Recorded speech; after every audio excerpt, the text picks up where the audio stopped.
I was 17 the night I found out how vulnerable we really are in our own homes. My parents had gone out of town for the weekend to attend my cousin's wedding.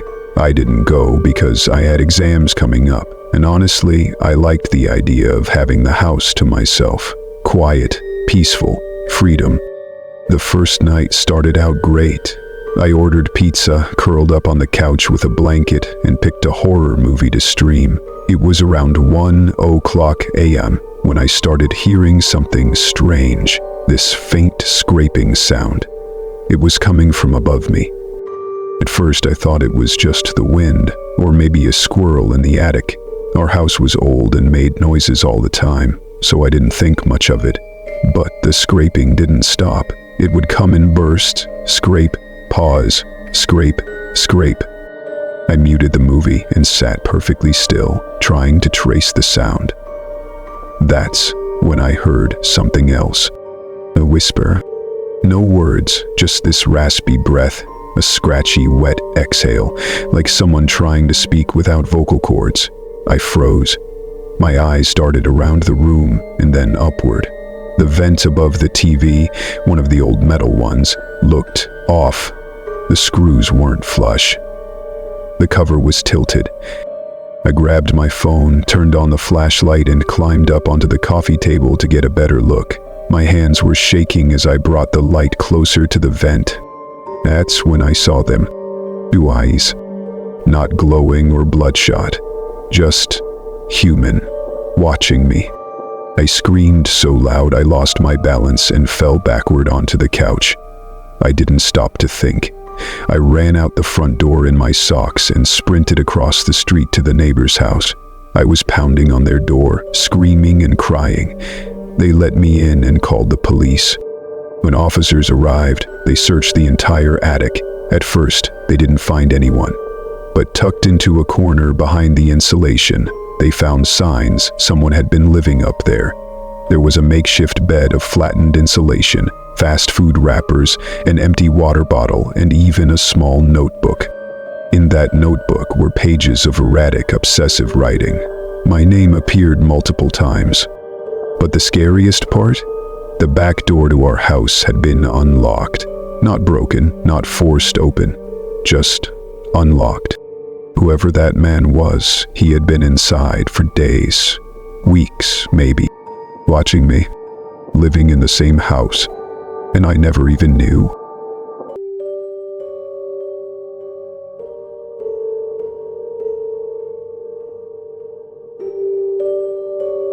This happened when I was 14, and I swear it changed the way I looked at the world. My mom worked the night shift at the local hospital, and I was used to being alone until about 6 a.m. I was an only child and fairly independent. I'd make myself dinner, finish homework, play video games, and go to bed. Pretty routine. One Friday night around 9:30 p.m., I was watching YouTube videos when my phone buzzed. Unknown number. I ignored it. Then it buzzed again. Voicemail notification. Curious, I played the message. It was just breathing. Long, slow inhales and exhales. No words, no background noise. Just someone breathing right into the phone. I deleted it, thinking it was probably some prank or a wrong number. Not even 5 minutes later, another voicemail. This one chilled me to the bone. I see you. That's all it said. The voice was low and flat, like someone trying to speak without emotion. I paused the video I was watching and just sat there in silence. Something about the tone. It wasn't a joke. It wasn't funny. I called my mom immediately. She tried to stay calm, but I could hear the panic rising in her voice. She told me to lock every window and door, turn off the lights, and hide in my room. She was coming home. I hung up and started checking the house, heart pounding. Everything seemed locked until I got to the back door. It was open, just slightly. I froze. My breath caught in my throat. I didn't touch it.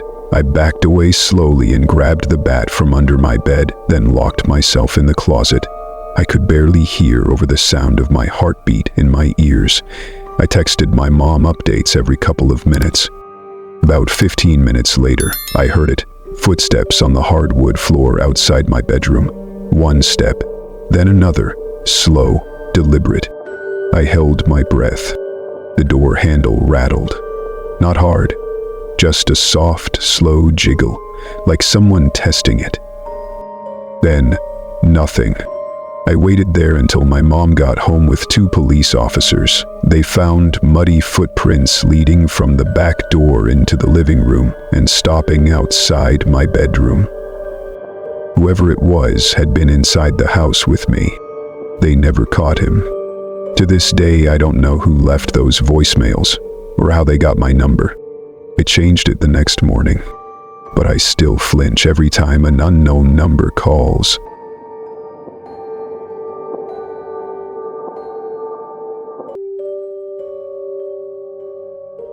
It was supposed to be a quiet summer night. Just me, the house, and nothing to worry about. My parents had gone out for a late dinner and a movie, date night, something they rarely got around to anymore. I was 17, responsible enough to stay alone, and honestly looking forward to the solitude. No siblings, no chores, just me with full control of the house. The air was warm and thick with the smell of freshly cut grass drifting in through the open windows. Crickets chirped rhythmically outside, and somewhere in the distance, a dog barked once, then went quiet again. Everything felt normal. I decided to take a long, hot shower to unwind. I brought my Bluetooth speaker into the bathroom and queued up my favorite playlist. As the water heated up, the mirror fogged over, and steam curled around my shoulders. I closed my eyes, letting the music wash over me. It was the kind of perfect, mindless moment where the world just fades out. Then the music stopped. At first, I thought it was a glitch. Bluetooth tends to disconnect sometimes. I reached for the speaker, but it was still on. That's when I noticed the light above me had gone out too. Everything was dead quiet. No music. No humming fan. No water gurgling down the drain. Just silence. I wiped the condensation from the shower glass with my palm and peered out into the hallway. It was completely dark. Not the kind of dim you get when a bulb dies. This was pitch black, like someone had pulled a thick blanket over the house. Hesitated, heart beginning to drum a little faster. Maybe the power went out. But as I stood there, soaked and shivering now despite the steam, I realized something felt wrong. The air wasn't just still, it was dense, heavy, as if the house itself was holding its breath, waiting. I stepped out, water pooling around my feet, and grabbed my towel. That's when I heard it. A creak. Not from inside the bathroom, from the hallway. Slow, deliberate, the sound of weight shifting on old wooden floorboards. My blood turned cold, didn't move, didn't even breathe. I listened. Nothing. Then, another creak, closer this time. I turned my head slowly toward the crack in the door. And that's when I saw it. A shadow, tall, motionless. Just standing outside the bathroom door. No face, no details, just a silhouette cast against the hallway wall from what little moonlight bled in through the windows. I froze. My brain screamed at me to run, to scream, to do something, but my body wouldn't respond. All I could do was back up, step by agonizing step, until my fingers found the lock. I twisted it slowly, afraid to make a sound. Then silence again. I was trapped. I scanned the bathroom for anything I could use. My phone was in my bedroom. No weapon, no escape, unless the window. It was small, high above the sink, barely wide enough to fit through, but it might be my only shot. I climbed up onto the counter, heart pounding so loudly I thought whoever was outside must hear it too. My fingers fumbled with the lock. It stuck. I pushed harder, ignoring the sting as the old paint flaked and bit into my skin. Finally, it gave way.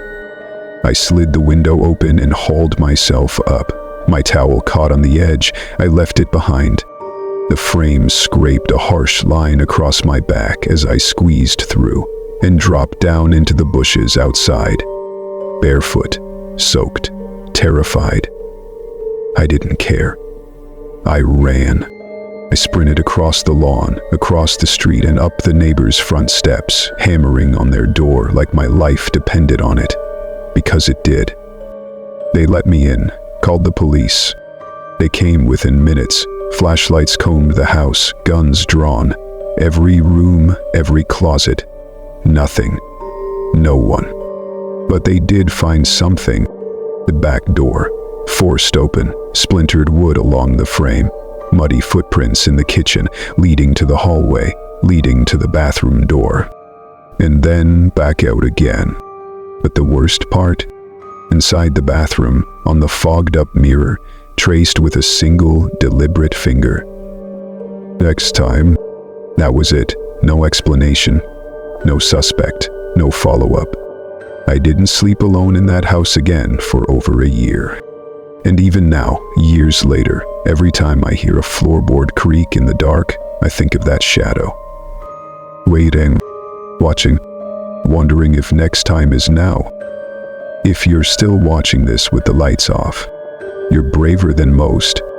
These were just 3 true stories of what it's like to be home alone, until you realize you're not alone. If this gave you chills, smash that like button to show your support.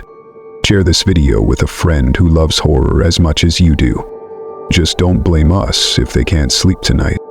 And don't forget to subscribe for more real horror stories every week. Because you never know what's lurking in the next upload. Have a scary story of your own? Maybe something that happened when you were home alone? Drop it in the comments below. We might just feature your nightmare in an upcoming video. Stay safe, lock your doors, and remember, the scariest stories are the ones that actually happened.